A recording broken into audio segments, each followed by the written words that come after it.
Voice of சாரதி சேனலுடைய subscribers எல்லாத்துக்கும் மிகப்பெரிய வணக்கம்ங்க. இன்னைக்கு நம்ம இந்த வீடியோல என்ன பார்க்க போறோம் அப்படின்னா, ஒரு பொண்ண ஏமாத்துற மாரி ஒரு ஃபீலிங்.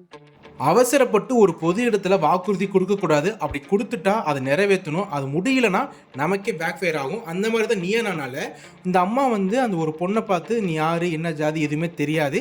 நீ அக்செப்ட் பண்ணா என் பையன உனக்கு கல்யாணம் பண்ண வைக்கிறேம்மா. உன்னை எனக்கு புடிச்சிருக்குன்னு" சொல்லுவாங்க.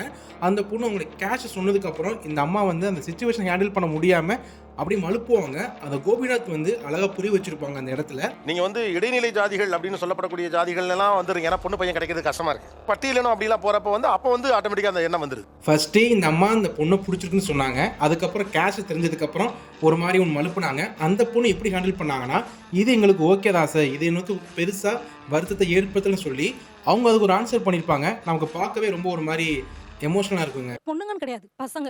எல்லா இடத்துலயுமே ஒரு இத வந்து நாங்க அனுபவிச்சுட்டு தான் இருக்கோம். இந்த பொண்ணு பேசுறத கேட்டுட்டு அந்த அம்மாவோட மூஞ்சி உண்மையாவே வாடி போயிருச்சுங்க. அது மனசார உணர்ந்துட்டாங்க.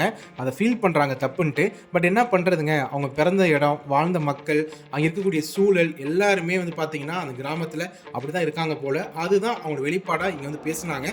பட் மனசார வருத்தப்பட்டது ஒரு நல்ல விஷயம் தான். அது மட்டும் இல்லாம எல்லாத்துக்கும் முன்னாடியும் அவங்க வந்து மன்னிப்பு கேட்கறேன்னு சொல்லி அதை வந்து முடிச்சுட்டாங்க. பகிரமா அந்த பொண்ணுகிட்ட மன்னிப்பு கேட்கிறேன். ஆனா மனசுக்கு உங்களுக்கு ரொம்ப பிடிச்சிருக்கு அந்த புள்ள இல்ல? புடிச்சிருக்கு சார். இந்த டிபேட்ல ஒரு அம்மா சொல்லுவாங்க, சார் என்னதான் அவங்க வந்து லோவர் கேஸ்டா இருந்தாலும் நல்லா படிச்சு வேலைக்கு போயிட்டு ஐஏஎஸ் ஐபிஎஸ் ஆனா நாங்களே அவங்களுக்கு சல்யூட் பண்ணுவோம் சார் சொல்லும்போது, கோபிநாத் சொல்லுவாங்க, நீங்க என்ன ஐஏஎஸ்ஆ?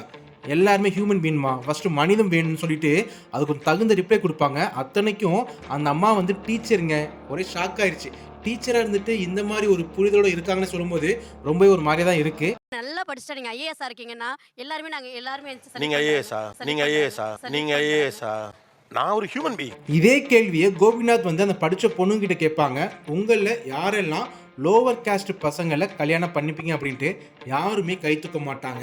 ஏன்னா அதுக்கு முன்னாடி சமூகத்தோட பார்வையை பற்றி பேசுனாங்க. சமூகம் எந்த மாதிரி போயிட்டு இருக்கு, இந்த சமூகத்துக்குள்ள எங்களை அடக்குறாங்க, ஒடுக்குறாங்க, இது எல்லாத்தையும் பீட் பண்ணிட்டு வரணும், நாங்கள் படிச்சுட்டோம் அப்படின்ட்டு பெருசாக ஃபெமினிஸ்ட்லாம் பேசுனாங்க.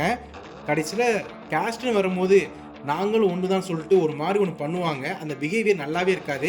அதுக்கு கோபிநாத் நம்ம என்னெல்லாம் அவங்கள கேள்வி கேட்க நினைச்சோமோ ஸ்லிப்பர் ஷாட்டா ஒன்று அடிச்சிருப்பாரு. பட்டியலினத்து பையனா கல்யாணம் பண்ணிப்பேங்கிறவங்க எவ்வளவு பேர்? ஒருத்தர் தூக்கல. சார் நாங்க வேணாம்லாம் சொல்லல சார். இப்ப சமூகம் என்ன சொல்லும்? இப்ப பேசுறீங்க சமூகத்தை பத்தி. இதுக்கு முன்னால சமூகத்துக்கு எதிராவே தான் நீங்க பேசுறீங்க. இப்போ எல்லாரும் படிச்சுட்டாங்க, ஜென்ரேஷன் வேற மாதிரி ஆயிடுச்சு. சில பேர் கிராமத்தில் வாழ்றாங்க, நகரத்துலையும் பார்த்தீங்கன்னா ஜாதிலாம் பார்க்குறாங்க. பட் இருந்தாலும் தன்னோட மனசுக்குள்ள அந்த ஜாதிங்க வன்மம் இருக்கக்கூடாதுங்க. என்னதான் பொது வெளியில வந்து ஓப்பனாக சொல்லிடலாம், எங்களுக்கு எந்த பிரச்சனையும் கிடையாது, வீட்டில் ஒத்துக்க மாட்டாங்க, கிராமத்தில் ஒத்துக்க மாட்டாங்க, அது மட்டும் தான் சார் எங்களுக்கு பிரச்சனையே. பட் எங்களுக்குள்ள எந்த விதமான ஜாதி பிரிவினை கிடையாதுன்னு நெத்தி போட்டில் ஒரு ஆன்சர் வந்திருக்கணும்.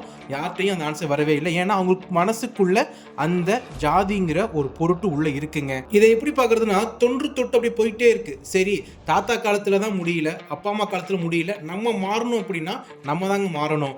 நம்மளும் அதே பிடிச்சிக்கிட்டு தொங்கிக்கிட்டே இருந்தோம் அப்படின்னா நமக்கு பின்னாடி வரக்கூடிய ஜென்ரேஷன் இதே மாதிரி தான் இருக்க போகுது. கடைசி வரையும் ஜாதிங்கிறத ஒன்று பிடிச்சிட்டு தான் இருக்க போறோம். இந்த உயிரில்லாத ஜாதிக்காக தான் உயிருள்ள மனுஷனை கொண்டுகிட்டு இருக்காங்க. ஊர்ல இருக்கவங்களுக்கு பழைய ஆளு, அவனுக்குலாம் மாடர்னிட்டி இல்ல, அவங்களாம் ரொம்ப பிற்போக்குவாதிகள்னு சொன்னீங்கல்ல, நீங்க யாரு?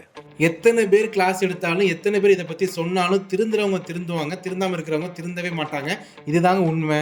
ஓகேங்களா? ஸோ எனிவே கோபிநாத்தோட இந்த மாதிரி சில விளக்கங்களை கேட்டு சில பேர் மனசு மாறினா ரொம்ப சந்தோஷம் தான். இந்த ட்ரெஸ் எல்லாம் போடக்கூடாது, என் பேரை காப்பாற்றணும், எல்லாத்தையும் உடைச்சாச்சுல, இதை மட்டும் ஏன் உடைக்க கூடாது?